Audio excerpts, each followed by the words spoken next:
Hello दोस्तों, स्वागत है आपका लक्ष्य IAS PCS में। और दोस्तों, जैसा कि इस समय चर्चा का विषय बना हुआ है हिजाब मामला, यानी कि बहुत इस समय हिजाब के ऊपर काफ़ी कंट्रोवर्सी चल रही है।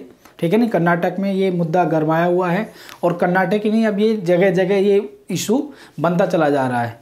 तो इसी मामले पर, बिल्कुल करंट इशू पर ये मैं आपके सामने वीडियो लेकर आया हूँ। और हम हिजाब का जो मामला क्या है, ठीक है नहीं, वो आपके पास बिल्कुल आसान भाषा में समझेंगे। उसके संवैधानिक प्रावधान क्या हैं और उसमें आपके पास कोर्ट की क्या उसमें सुनवाई रही है और मामला क्या है, इसे बिल्कुल आसान शब्दों में समझेंगे। ठीक है, तो देखो स्टार्ट करते हैं कि हिजाब से संबंधित जो मामला है वो कर्नाटक राज्य में एक स्थिति ये पैदा हुई।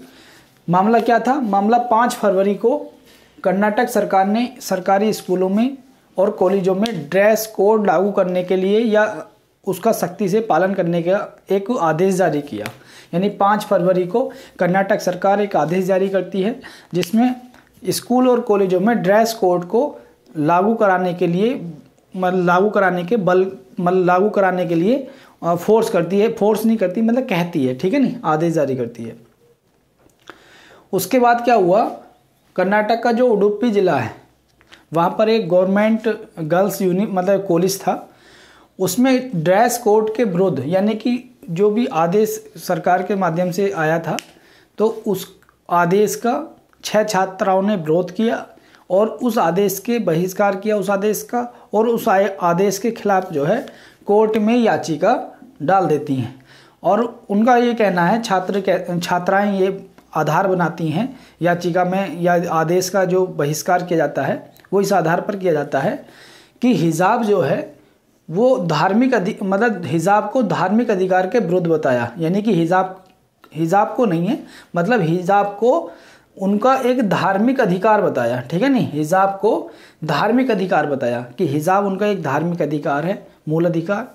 और इस आधार पर आदेश का बहिष्कार किया और आदेश का वो बहिष्कार करती हैं। ठीक है नहीं, छात्राएं कहती हैं कि हिजाब पहनना हमारे धर्म का हिस्सा है, वो हमारा धार्मिक अधिकार है और सरकार का जो आदेश है वो सही नहीं है, हम इसका बहिष्कार करते हैं।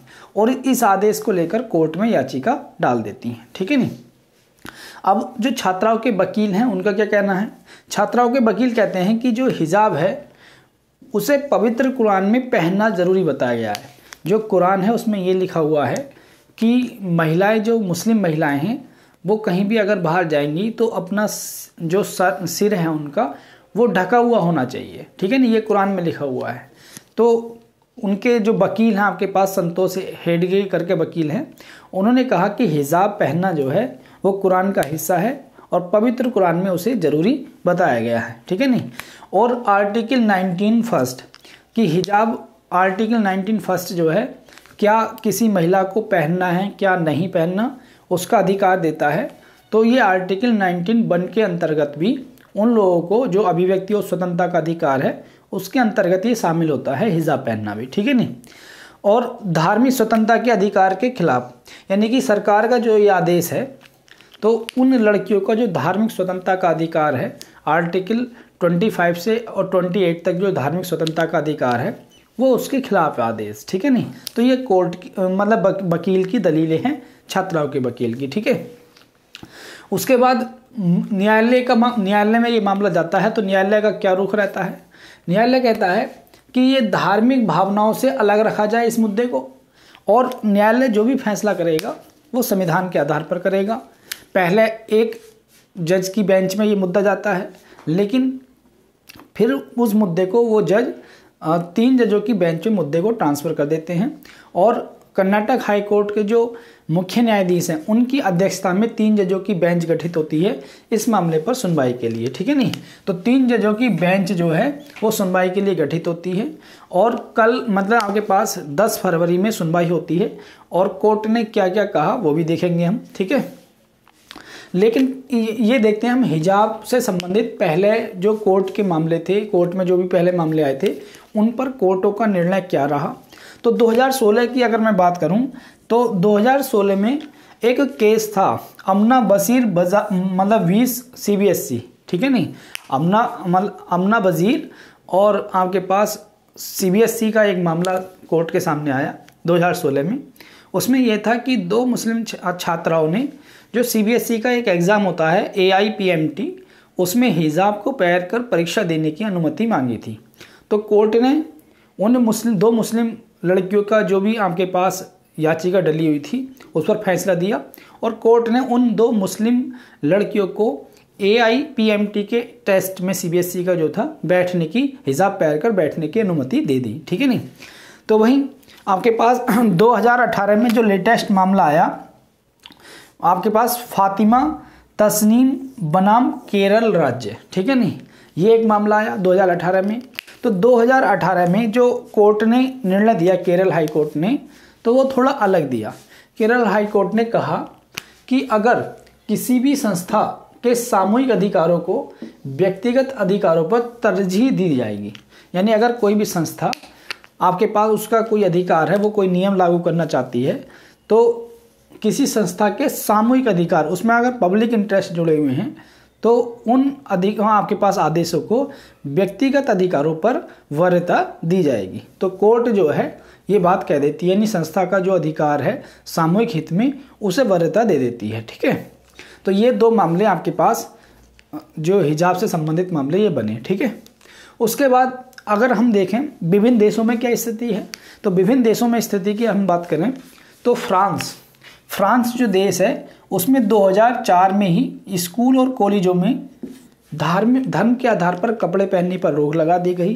तो वहीं 2010 में सार्वजनिक जगहों पर चेहरा छिपाने की या चेहरा ढकने पर प्रतिबंध लगा दिया गया फ्रांस में। और रसिया की अगर हम बात करें, रूस की, तो 2012 में रूस में भी स्कूल कॉलेजों में धर्म के आधार पर कपड़े पहनने पर रोक लगा दी। ठीक है नहीं।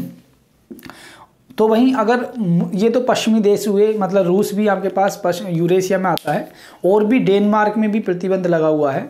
लेकिन अगर मुस्लिम कंट्रीज़ की बात करें, क्योंकि विभिन्न देशों में ऐसा नहीं कि पश्चिमी देशों ने प्रतिबंध लगाया, मुस्लिम देशों में प्रतिबंध लगा हुआ है। देखो सीरिया में 90% मुस्लिम मतलब कम्युनिटी है, 90% मुस्लिम है, लेकिन वहाँ भी 2010 में यूनिवर्सिटी और कॉलेज में चेहरा छिपाने पर रोक लगा दी गई। और मिस्र, जहाँ 70% मुस्लिम आबादी है, वहाँ भी 2015 में जो आपके पास स्कूल कॉलेज हैं वहाँ पर चेहरा ढकने पर रोक लगा दी गई। ठीक है नहीं। तो अगर हम बात करें जैसे कि ये धार्मिक अधिकार का उल्लंघन माना जा रहा है, तो अगर मैं आर्टिकल 25 की बात करूं जो धार्मिक अधिकार से संबंधित है आर्टिकल, तो वो क्या कहता है भैया आपके पास आर्टिकल 25 ये कहता है कि अंत्यकरण और धर्म को अबाध रूप से मानने की, आचरण और प्रचार करने की स्वतंत्रता देता है। यानी कोई भी व्यक्ति अपने धर्म को अबाध रूप से मान सकता है और उसके अनुसार आचरण और प्रचार कर सकता है। लेकिन ये जो अधिकार है 25 में जो दिया हुआ है वो लोक व्यवस्था, सदाचार और स्वास्थ्य के अधीन होगा। यानी कि अगर सरकार लोक व्यवस्था मतलब लागू करना चाहती है, लोक व्यवस्था बनाए रखना चाहती है, तो आर्टिकल 25 पर भी प्रतिबंध लगाया जा सकता है। और सदाचार आपके पास या स्वास्थ्य के अधीन ये आर्टिकल है। ठीक है नहीं।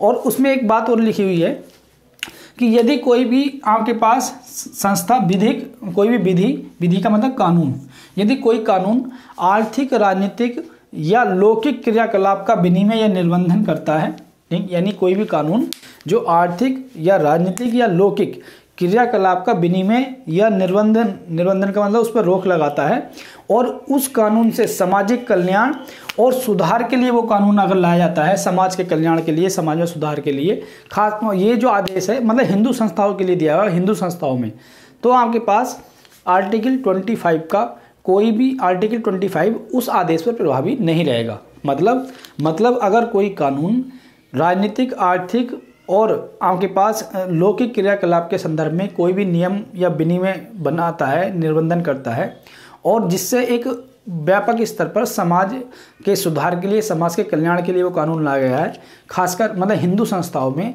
तो उस पर आर्टिकल 25 प्रभावी नहीं होगा। ठीक है नहीं। ये आपके पास आर्टिकल 25 की में सारी बातें बताई गई हैं। ठीक है नहीं। प्रतिबंध लोक व्यवस्था, सदाचार और स्वास्थ्य के अधीन भी लगाया गया है, क्योंकि ये मामला आर्टिकल 25 का ही बनता है। और ये भी बताया गया है कि अगर हिंदू संस्थाओं में कोई धार्मिक सुधार के लिए कानून लाया जाता है तो ये आर्टिकल 25 से प्रभावी नहीं होगा। अब जो 10 फरवरी को कोर्ट की सुनवाई हुई, तो कोर्ट ने क्या कहा, जो कर्नाटक हाई कोर्ट है, कर्नाटक हाई कोर्ट ने कहा कि अंतिम फैसला आने तक, क्योंकि अभी तक school college Karnataka high court मतलब जो सुनवाई चली थी तो बंद कर दिए थे, ठीक है नहीं। तो उस कोर्ट ने कहा कि अंतिम फैसला आने तक धार्मिक परिधान पहनने पर स्कूलों और कॉलेजों में रोक है, यानी कि स्कूल कॉलेजों में धार्मिक परिधान नहीं पहन सकते आप। और अदालत इस बात की भी समीक्षा करेगी कि हिजाब पहनना जो है वो मौलिक अधिकार के अंतर्गत आता है या नहीं आता, ठीक है नहीं। और अदालत ने, कोर्ट ने राज्य के सभी स्कूल कॉलेजों को खोलने के आदेश भी दे दिए कि मंडे से आप जो है सभी स्कूल कॉलेज खोल सकते हैं, ठीक है नहीं। और कोर्ट ने कहा कि 14 फरवरी को इस पर फिर दोबारा सुनवाई होगी और उसके बाद अंतिम फैसला, सुनवाई होगी और उसके बाद देखते हैं कब अंतिम फैसला आता है।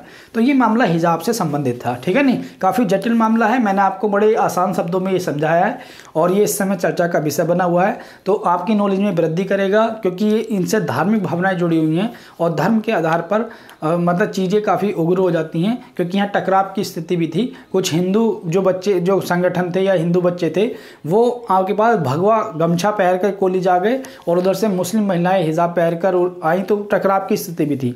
तो हर व्यक्ति को जानकारी होनी चाहिए मुद्दा क्या है, ये संवैधानिक इशू है और संविधान के स्तर पर ही इससे सुलझा जाए। किसी प्रकार की कोई धार्मिक जो है उग्रता कोई भी व्यक्ति अपने मन में ना लाए किसी प्रकार से, ठीक है नहीं।